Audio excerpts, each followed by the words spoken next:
Good morning, everybody. I'm going to do another canning video. Explain here what I've got first. Over here, I've got some big chunks of roast pork. I roasted these last night till they were done. I don't want to roast it part of the way done, 2/3 done or whatever, and then put it in the refrigerator till the next day, because then that center part hasn't gotten up to a hot enough temperature to keep it safe, and as it cools down it could be unsafe in the middle. So I roasted these. You can see they got a nice color on them. I'll trim all this fat off. Over here in this pan is where I did the roasting. Get something over here. Show you. I'm gonna take I'll take the fat all off of it and lift it off. This is very gelatinous, which is exactly what I wanted. It's rich and gelatinous, and I don't have any seasonings in it. It's just the juice from the pork. I will put the juice, after I defat it, I will put the juice into this pan and bring you right back. Okay, I've got my jars in my canner, and I'm going to turn this on, let my canner get heated up. Excuse the shadows in the dark corner. The stove light doesn't work, but anyway, and I filled up the pan the rest of the way with water. After I put that broth in it, it only came to about there. So I want to have plenty of broth, and if there's any left, I'll just can it too, right along with the meat. Okay, I'm getting my equipment set up. I've got my broth is on one of the stove eyes heating up. My jars are heating up.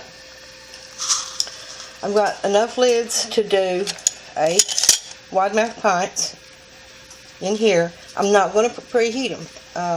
I've done it both ways. I'm finding out that it doesn't matter. Ball even says that you don't have to preheat them anymore, so I just don't. It saves a little bit of time doing that. Got my jar tongs. Got a paper towel soaked in vinegar. Got a ladle for getting the broth out. A little plate to set my jar in as I'm filling it to help reduce spills. Now, the one thing I do not have here for some reason, forgot to bring my canning funnel.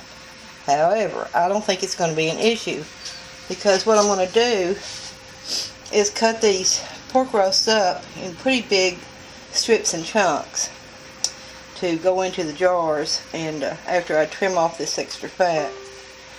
Then I don't think that I'm going to need a funnel just to get the broth in.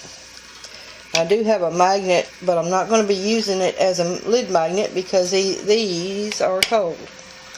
But what I am going to do is use this end of it to debubble. Now you'll notice that I'm wearing gloves. This hasn't got anything to do with cleanliness or safety, because the truth is, once you get a pair of gloves out of the box, everything in the atmosphere gets on them. It's only so that my hands are easier to clean when I get through with this. So I'm going to start up, move this stuff out of the way. I'm start up by rolling these guys over. It's really impossible to get all the fat off of any cut of meat, but I can get some of it off, and it'll help ensure the safety of the canned goods.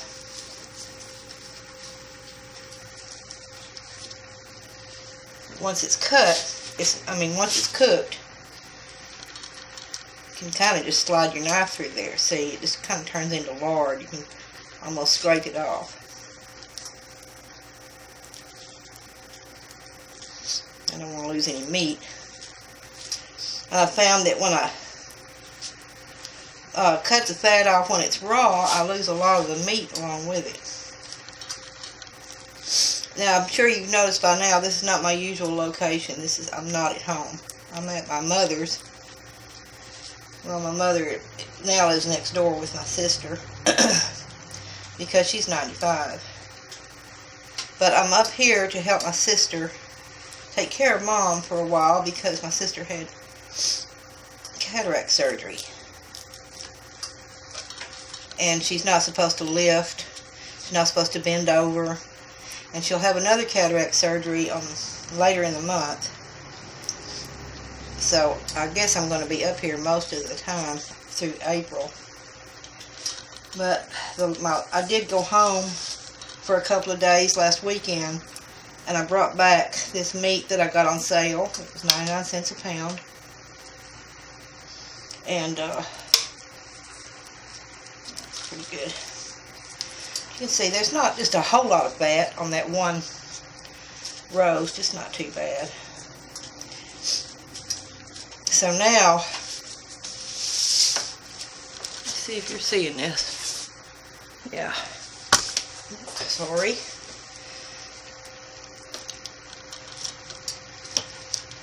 I'm going to just cut it right down the middle. It's a beautiful roast, by the way. And I had traded my sister's one of them yesterday for these two that were in her freezer because we wanted to cook a roast, a pork roast, and ours were frozen solid.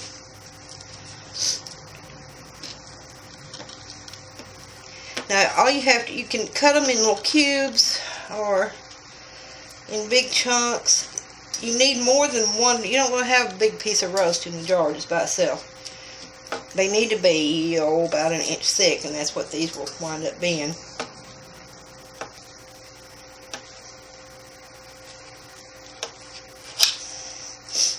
Mom doesn't have the best knives in the world, but work with what you got. And it kind of just needs to be big enough to go in a jar.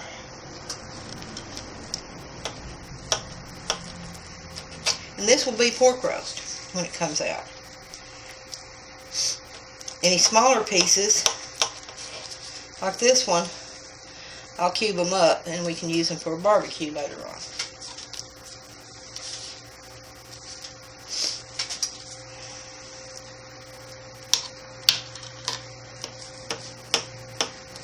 Anyway, I did these last night real late because I have to, normally you have to stay over there with them all day long, up into the night,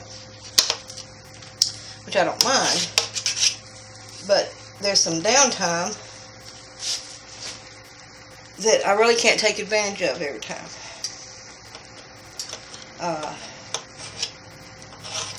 Because, like yesterday, Sis had an eye appointment with the doctor, and so we did that, and then there were errands to run, so we did that. Yes, she can drive. She can't drive the first day after the cataract surgery, but she can drive the rest of the time. But I go with her because, like, we went to the grocery store, and there was some canned stuff and everything that needed to be lifted. So I went to make sure I could do that for her. Okay, I'll bring you back when I've gotten further along with this meat. Okay, my work area is a little bit far from my stove here, or Mom's stove. But I'm going to just do this for a jar or two, and then I'm going to scoot everything back together. I just needed a way to walk around through here. Small kitchen, you know. Okay. Get my jar tongs. Get one jar. It's warmed up. They're not super hot.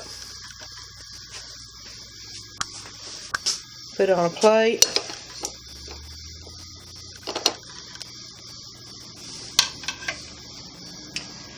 Get ready to stuff meat in here. Now then, this meat is just tall enough in here to be just below the 1-inch headspace line. So I'm going to fill the jar.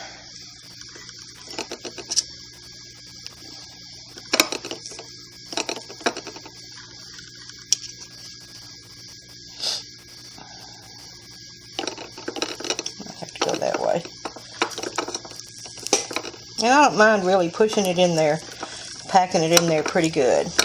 It'll be alright.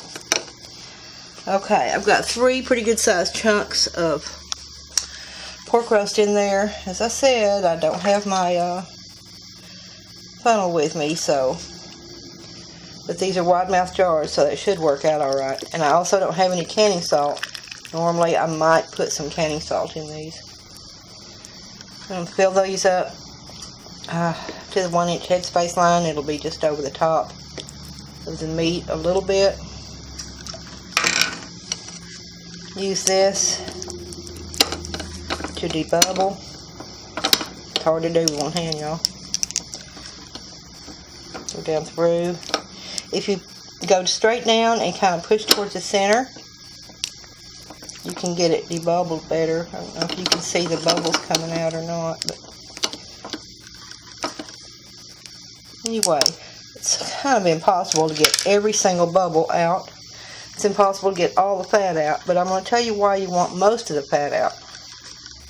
What happens when this is canning is that fat really liquefies and gets super hot. And then it comes up the sides. My hands are clean, by the way. It comes up the sides of the jars and can creep out around the rim. And that can make it where your jars don't seal, because they never can seal down over that fat. Okay, wipe the rim. You want to get it wiped off real good. You don't want any pieces of debris of any kind on there. No fat on there. Put on a lid. Put on a ring. Now, I showed this in other videos. I don't have a towel sitting right here, so I'm just going to put it over here to this towel. You just tighten the ring. See there, it started to turn. That's as tight as it needs to be. It never needs to be any tighter than that. Don't pick it up and try to really wrench it on there. As soon as it starts to turn, you can't turn it anymore, it's in good shape. I'll bring you back when I've got them off. Well, I just want to show you that right now there's 8 wide mouth pints in the bottom of the canner. Well, this canner will hold 9 regular jars, but it only holds 8 wide mouth jars in the bottom, or pints. But I like to use wide mouth for meat or anything that's big and chunky and difficult to get out. So I didn't bring my extra rack, but look, Mom had one. So I'm going to use that, and I've got jars heating over in the sink to make sure I've got enough hot ones. And I'll bring you back in just a bit. I'm going to can up what's left of the broth that's in the pan. Now, it's not real dark or anything because I didn't use any seasonings or any vegetables or anything. It's just the water that comes from cooking the pork and me adding extra water to the pan. Now I'm canning the broth in regular or narrow mouth pints so that I'm not wasting my wide mouths. Wide mouth jars and lids and rings are very expensive, so I stick with the regular pints whenever I can. Okay, all the jars are in, and I'm going to wait for this to vent, and I'll bring you back when that starts venting. Okay, now, just as I showed with the bean canning, this is not where you vent your steam. You want this to come up like it is now. This is where you vent your steam, and you vent it for 10 minutes. It's already been venting about 3 minutes, so just got a little bit to go. You will not see the pressure coming up until after I lock this one down. Okay, it has vented for 10 minutes. This kind of weight does not come off the canner. It stays on. I learned that the hard way, because when I first got this, I tried, and it's hard to get off. Steam. Anyway, I tried taking it all the way off. Well, that didn't work out so well, because after it started steaming, then it was hard to get back on. Then, the next go round, I tried taking this little screw all the way out, and that didn't work so good because it was hard to get back in. And I finally learned it. I didn't have a book on this, so I just had to figure it out. It's big enough that it takes, it's a 21 quart made of honor. Can you see that? Pressure, it says pressure cooker. It's a canner. It's just that it's old and they just called them all pressure cookers back then. Anyway, and I can double stack in it, which I like, because I can get a lot more done at one time. Anyway, didn't have a book on it, but I did look up that this is made by Presto. So I did look up how Presto said to do it. I'm hoping that I can find a vent pipe and weight set to go in here so I can eliminate that back there and eliminate this gauge. Sorry about bumping the camera. Anyway, so now, the steam just gets it every time. So now I'm going to screw down the top, lock it down. Now it's not locked down to the point where this could ever explode, because that will release steam if the pressure goes too high. Now the reason I want the weight set is because I do have to babysit this gauge, and in order to make sure it always stays safe, even though I'm supposed to can at 11 pounds pressure on here, you can see that extra little spot, I usually wind up going up to about 12 or 13, so that as I'm adjusting the heat, it never goes below 11 pounds. If it ever goes below 11 pounds, then I have to start my time all over again. Alright, the steam has been all vented out. I've mentioned in previous videos the reason for venting the steam all the way out is so you can eliminate any possibility of any air pockets in here. Because if there's air in here, air does not heat up the way that steam does. So you could wind up with cold pockets in here, or cooler than the 240 degrees that you need for safe canning. So you don't want that. You don't want any pockets of air left in there. Vent for 10 minutes, and you vent out all the air along with the steam and some of the steam, and then you lock it down. Let it build pressure. You can see it's already building. It goes pretty quick once you get that vent done. And then once it reaches where it's supposed to be, it will be 240 degrees inside the canner.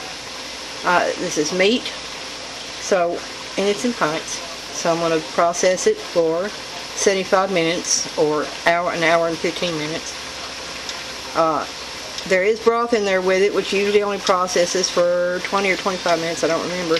But it doesn't matter because it's not going to hurt the broth. But it does let me use the whole canner all at one time and get everything done. And that saves electricity. At home, when I do that, it saves propane. So anyway, it's going up. I'll keep an eye on it. When it gets up to pressure, I'll bring you back and show that to you. I may just take a picture of it, I don't know. Anyway, we'll be right back. I don't have this turned all the way to high, as you can see. There's high, and it would be all the way around here. I've only got it up to about 5. And that's because it functions very well at that temperature. It doesn't bring the pressure up so fast that there's any danger of losing liquid out of the jars. But he will bring the pressure up, and then it's easier to adjust it down.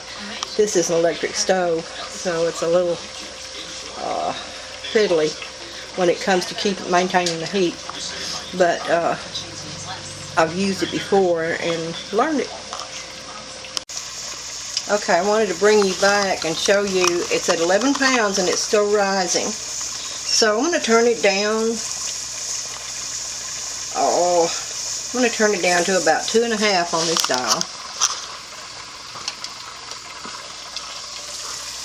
And it'll continue to rise for a couple of minutes, and then the heat will level out. And I'll show you where it's at in just a minute when it gets all settled. Okay, as I mentioned before, I like to keep this around 12 or 13 pounds, and it's right a little bit over 12 pounds now, so It'll do fine at that, and if it drops a pound, I don't have to worry about starting the time all over when it's up this high. Okay, it's just letting y'all know that I'm holding my pressure very steady at a setting that's between low and 2, so I guess that's 1. No, low is 1, so 1.5, I don't know. Anyway, right there is where the pressure is holding steady. Okay, everything's done. It processed for an hour and 15 minutes, like I explained before, 75 minutes. I let it cool for about an hour and a half because I went on over to my sister's so we could have lunch and I could take care of Mom. Opening the wait, no steam is coming out. This canner can sometimes be hard to open. Oh, it's cooperating today, good. Okay, when you open your canner, lift it where the lid is going away from you. If there's any steam left in there, you don't want that going up in your face.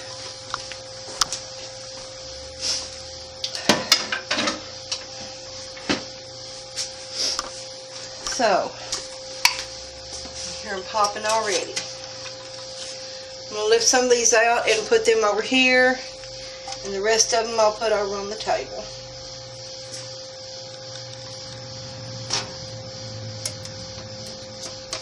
Now, this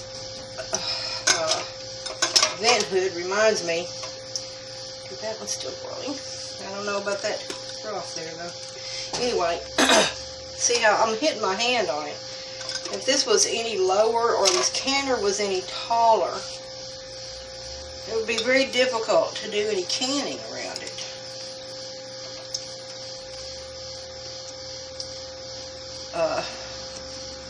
Because you'd have a hard time getting the jars out of the canner. So when you get a canner, be mindful of that.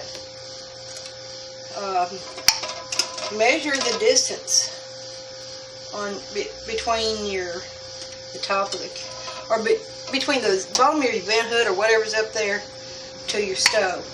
And make sure you have a few inches of play so you can get things out of the canner, the lid off the canner, and things of that nature. And there's the pork in the jar. There's some over on this here too. I'll bring you back and show you the rest of them after they're set out. Okay, and I also wanted to say one of the reasons, well, there's a few reasons why not to mess with these rings for at least 12 to 24 hours, because you're wanting these jars to seal undisturbed and out of a draft. You don't want them to cool down so fast that the jars break, but you do want them to cool down naturally. You don't want to leave them in the canner, because you can get something called flat sour, and I'll link you to a source where to read up on that. But anyway, you don't want to mess with the rings too much, because as I mentioned before about the stuff that's on the rim, on the lid, I mean, that stuff gets really hot and it melts a little bit. Well, if you go trying to tighten these up, you know what you're going to do. You'll wind up dragging this lid a little bit, possibly messing up that solvent that's in there and causing the seal not to form. So just leave them alone. Don't touch them. I know, it's hard. You want to go around and you want to poke the top and see if it's sealed or not. Well, don't do that, because you could push that down with your finger and it's not really sealed. It's just bent. That's it. So leave them alone. Be patient. The thing about the flat sour is, like, I left my jars right as soon as I turned it off. I went over there and we fixed lunch and I helped Mom with what she needed to do, and then I came back over here, so it wound up being about an hour and 20 minutes.